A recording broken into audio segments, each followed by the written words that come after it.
তোমাদের সামনে কবিগুরু প্রশ্ন কবিতাটি শোনাবো। মা গো, আমার ছুটি দিতে বল, সকাল থেকে পড়েছি ঝামেলা, এখন আমি তোমার ঘরে বসে করবো শুধু পড়া পড়া খেলা। তুমি বলছো দুপুর এখন যাবে না, যেন সত্যি হলো তাই।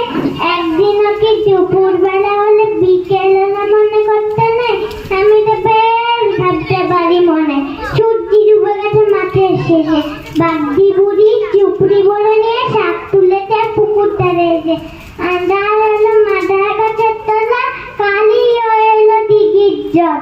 হাতের থেকে এলো সবাই ফিরে, মাঠের থেকে এলো চাষির দল।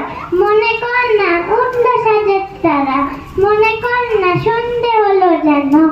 রাতের বেলা দুপুর যদি হয়, দুপুর বেলা রাত হবে না কেন? নমস্কার।